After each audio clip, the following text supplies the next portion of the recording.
I knew from that point that I can't fix this. I'm his mum and I can't make him better. Everything else I can make him better. If he's got a problem, I fix it. If he's cut his knee, I comfort him, put plaster on. If he's ill, I'm there, I'm mummy, I'm making him better, I give him his meds, whatever, but this, I can't do anything. And I just felt scared, really, really scared. I've never felt as scared ever in my life.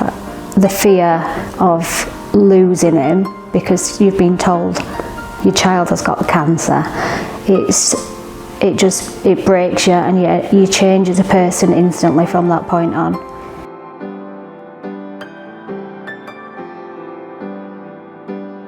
We were quite concerned quite early on because Jude was really athletic and a fit boy. He started to go quite pale. He said he was tired a lot, which it just weren't Jude. He was only 7 at the time, and you know what 7-year-old boys are like, they're manic, aren't they? And we could just see that he'd slowed down a bit. He said that his muscles were hurting. When you told me that they thought it was leukemia, I just felt shocked. My heart just sank. It were an out-of-body experience, if you like, because that doesn't happen to your child. I mean, it doesn't happen to anyone you know, but your own child, you just you don't believe it. I remember saying to one of the nurses, because she was showing me around, showing me where washer was and dryer, and I said to her, I don't know why you're showing me all these things, because I won't be here that long.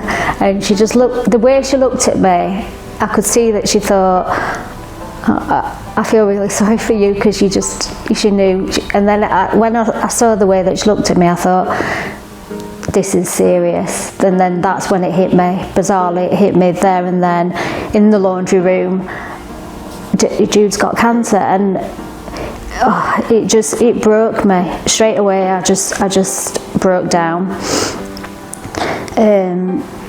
Fortunately, the first hospital told us that he possibly had leukemia in front of Jude.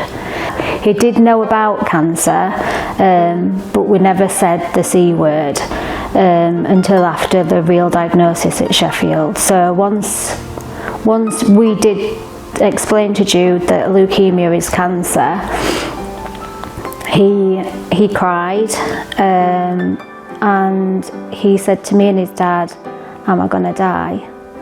And to hear those words come from your 7-year-old boy is just soul destroying. It's heart-wrenching, because I couldn't say, no, you're not. I didn't know what was going to happen. It was just heartbreaking. It really was, to see him so upset, and you could see the worry in him and how scared he was as well.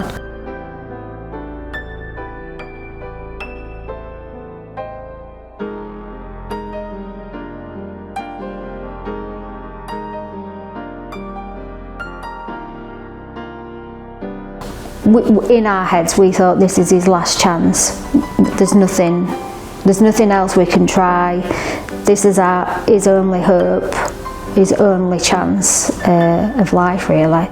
So you find that energy again. You find that stamina and that fight, really, and you have to go again. We were going into a treatment which we knew was going to make Jude seriously ill because of the amount of leukemia he had. We did tell Jude everything. We knew the risks involved, but he knew, and he wanted to give it a go. So we went into hospital in September 2021, thinking about 6 to 8 weeks we'll be in, and we came out 3 months later. But Jude came out, and he's still here, so we're absolutely thrilled and so thankful to Manchester Children's and to the charities that funded that trial, because without that trial Jude wouldn't be here.